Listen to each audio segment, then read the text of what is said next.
একবার স্ত্রী সবাস করার পর ফ্রেশ না হয়ে আবার মিলিত হলে কি গুনাহ হবে? যাদের অল্প দাড়ি তাদের চাপ দাড়ি উঠানোর জন্য কি ওষুধ ব্যবহার করা যাবে? স্ত্রী মারা গেলে স্বামী গোসল করাতে পারবে? আর কি কি করণীয় আছে স্বামীর জন্য? নারীরা উচ্চ আওয়াজে কোরআন তেলাওয়াত করতে পারবেন কি না? টাক মাথায় চুল লাগানো যাবে কিনা? আমি টয়লেটে থাকা অবস্থায় যদি আজান শুরু হয় তখন কি আজান উত্তর দিতে পারি? খাওয়ার সময় ছেলেদের গোপে পানি বা খাবার লাগলে তাকে হারাম হবে? দাঁত আঁকা বাঁকা সোজা করা যাবে কিনা? যদি শ্বশুর শাশুড়ির সাথে বনিবনা না হয় তাহলে আলাদা থাকলে কি গুনাহ হবে? মহিলারা যদি অজু করা অবস্থায় কোনো পুরুষ দেখে ফেলে তাহলে কি অজু থাকবে? মাঝে মাঝে প্রস্রাবের পর পিচ্ছিল তরল জাতীয় কিছু গেলে কি শরীর বা কাপড় নাপাক হবে? হাতে তালি দেওয়া কি জায়েজ আছে? অনেকে বলে হারাম, এটা ইসলাম বিধান কি? বাজনা ছাড়া নুপুর পরা যাবে কিনা? কন্যা সন্তানকে কত বছর বয়স পর্যন্ত মায়ের বুকের দুধ পান করা যায়? মেয়েদের কি পশু পাখি জবাই করা জায়েজ আছে? চলি আমরা প্রশ্ন উত্তর দেওয়ার পর্বে। আমি বাপি জানতে চেয়েছেন, আমি টয়লেটে থাকা অবস্থায় যদি আজান শুরু হয় তখন কি আজান উত্তর দিতে পারি? না ভাই, আপনি অপেক্ষা করবেন, বের হয়ে আজান উত্তর দিয়ে দিবেন। মাহফুজ মুন্না আপনি জানতে চেয়েছেন, খাওয়ার সময় ছেলেদের গোপে পানি বা খাবার লাগলে তাকে হারাম হবে? না, এমন কোনো কথা নেই, গোপে পানি বা খাবার লাগলে হারাম হয়ে যাবে, এটা জায়েজ নাই। আমি লিটন হোসেন জানতে চেয়েছেন, দাঁত আঁকা বাঁকা সোজা করা যাবে কিনা? হ্যাঁ যাবে, কোনো অসুবিধা নেই। আঁকা বাঁকা দাঁতকে সোজা করাতে কোনো অসুবিধা নেই, এটা খুবই সাধারণ একটি বিষয়, অনেকে করে থাকেন আজকাল, অসুবিধা নেই ইনশাআল্লাহ। শারমিন সোনালী আপনি জানতে চেয়েছেন, যদি শ্বশুর শাশুড়ির সাথে বনিবনা না হয় তাহলে আলাদা থাকলে কি গুনাহ হবে? আলাদা থাকলে গুনাহ হবে না, আমাদের হক যদি মোটামুটি আদায় করা হয়, তাদের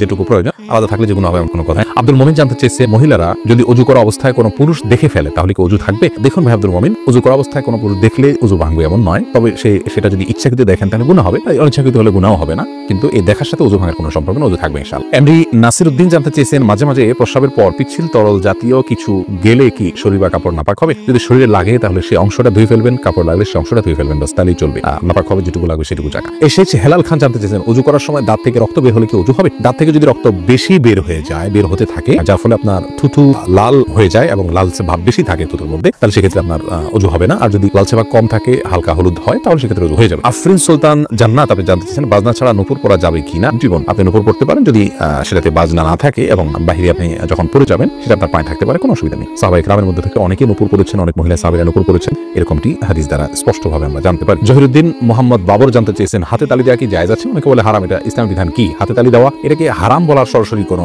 সুযোগ নেই, তবে অবাক করা কোনো কিছু, ভালো কিছু দেখলে মুখে সুবহানাল্লাহ বলা, আশ্চর্য হলে সুবহানাল্লাহ বলা, মাশাআল্লাহ বলা, এটা হলো সুন্নাহ, হাতে তালি নয়। কিন্তু কেউ হাতে তালি দেন তাহলে সেক্ষেত্রে হারাম হয়ে যাবে, এটা মোটেও সঠিক নয়। এম এস আল মাহমুদ জানতে চেয়েছেন, কন্যা সন্তানকে কত বছর বয়স পর্যন্ত মায়ের বুকের দুধ পান করানো যায়? কন্যা এবং ছেলে সন্তান সবার জন্য একই বিধান, 2 বছর পান করাবেন। ইমাম আবু হানিফার মতে তার বেশি পান করানো জায়েজ নাই, অন্যান্য ইমামদের অনেকের মতে জায়েজ আছে, যেহেতু কোনো নিষেধাজ্ঞা নেই, যেহেতু আল্লাহ কোরআন কারীমে হাওলাইনি কামালাইনি বলেছেন, লিমান আরাদা আন ইউতিম্মা রাদাআহ, যে ব্যক্তি দুধ পান করার সময় পূর্ণাঙ্গতায় পৌঁছাতে পান তিনি 2 বছর করাবেন। আল্লাহ তাআলা পরিষ্কার বলেছেন এই জন্য 2 বছর করানো জায়েজ আছে। সায়েন্টিফিক্যালি বিষয়টা প্রমাণিত যে পরে আর মায়ের বুকের যদি কোনো উপকারিতা বাচ্চার জন্য থাকে না, এই জন্য 2 বছর পান করাবে, ছেলে হোক মেয়ে হোক, যে মানে উভয় ক্ষেত্রে। খালেদা আক্তার জানতেছেন, মেয়েরা পর্দা না করলে মা বাবার কবরে কি আযাব হবে? মা বাবার যদি সেখানে কোনো দায় থাকে, ত্রুটি থাকে, তাহলে সেক্ষেত্রে তাদের আযাব হতে পারে, কিন্তু মা বাবা যদি তাদেরকে সঠিক পথের দিশা দিয়ে থাকেন, বুঝিয়ে থাকেন, দায়িত্ব পালন করে থাকেন, তাহলে সেক্ষেত্রে তাদের দায়ভার তারা শুধু সন্তানরাই বহন করবে, মা বাবার কোনো কিছু দায়ভার চাপানো হবে না। আল্লাহ বলেছেন, লা তাযিরু ওয়াজরাতুন উযরা উখরা, কারোর দায়ভার অন্য কেউ বহন করবে না। লাইসা লিল ইনসানি ইল্লা মা সাআ, প্রত্যেকে যা করবে তারই তিনি দায় নিবে। তামান্না ইসলাম সেতু আপনি জানতে চেয়েছেন, মেয়েদের কি পশু পাখি জবাই করা জায়েজ আছে? বোন অবশ্যই জায়েজ আছে।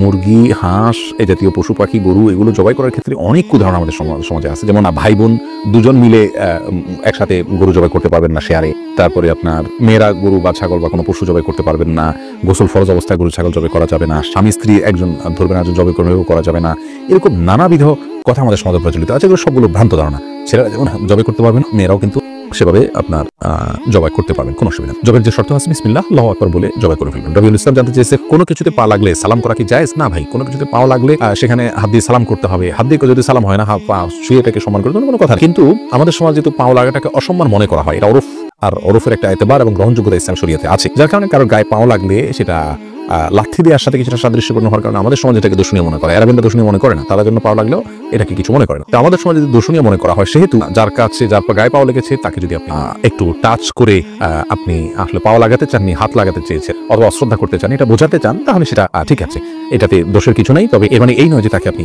সালাম দিবেন। ভাই রাশিদুল ইসলাম রুবেল আপনি জানতে চেয়েছেন, টাক মাথায় চুল লাগানো যাবে কিনা, এ ব্যাপারে ইসলামের কোনো বিধিনিষেধ আছে কিনা? ভাই রাশিদ, টাক মাথায় চুল, আলগা চুল লাগানোর ব্যাপারটি একজন স্বাভাবিক অবস্থায় একজন মানুষের জন্য জায়েজ নাই, কারণ আল্লাহ রাব্বুল আলামিন বলেছেন, লা তাবদীলা লিখালকিল্লাহ, আল্লাহর সৃষ্টিতে কোনো প্রকার পরিবর্তন করা চলে না। এখন কারো চুল পড়ে গেছে, তিনি আলগা চুল লাগিয়েছেন, এটা এক ধরনের প্রতারণার মতো। যেমনি ভাবে চুল সাদা হয়ে গেলে সেটাকে কালো করার যে একটা প্রয়াস, প্রবণতা, নিজের বয়স লুকানোর চেষ্টা, অথবা বয়স ছাড়াও অনেক সময় সাদা হয়ে থাকে, তো এই যে নিজের অবস্থার পরিবর্তন করার চেষ্টা, এই জিনিসটাকে ইসলাম ভালোভাবে দেখে না। অতএব এটাকে স্বাভাবিকভাবে রেখে দেওয়াটাই উচিত, এবং এখানে কোনো প্রকার লুকোচুরি করা এটা অনুচিত এবং অসুন্দর। এমডি আব্দুল্লাহ জানতে চেয়েছেন, নারীরা উচ্চ আওয়াজে কোরআন তেলাওয়াত করতে পারবেন কি না? ভাই আব্দুল্লাহ, নারীরা উচ্চ আওয়াজে কোরআন তেলাওয়াত করতে পারবেন, তবে সেটি পরপুরুষের কণ্ঠ পর্যন্ত কান পর্যন্ত যেন না পৌঁছে সে ব্যাপারে চেষ্টা করতে হবে। নিজের বাসায় করতে পারেন, নিজের ঠিকানায় করতে পারেন। নিজের ঠিকানায় যদি বাসায় যদি দেবর থাকে, অন্য কেউ থাকেন, তাহলে তাদের কান পর্যন্ত যেন আওয়াজটি না যায় সে ব্যাপারে তাকে সচেতন থাকতে হবে। কারণ কোরআন তেলাওয়াতের ক্ষেত্রে কণ্ঠের মধ্যে কোমলতা সৃষ্টি করতে হয়, সৌন্দর্য সৃষ্টি করে তেলাওয়াত করা হলো তেলাওয়াতের আদব। আর সে আদব রক্ষা করতে গিয়ে কিন্তু তিনি কোমল কণ্ঠে সুন্দর কণ্ঠে পড়তে যাবেন, সেটি পরপুরুষের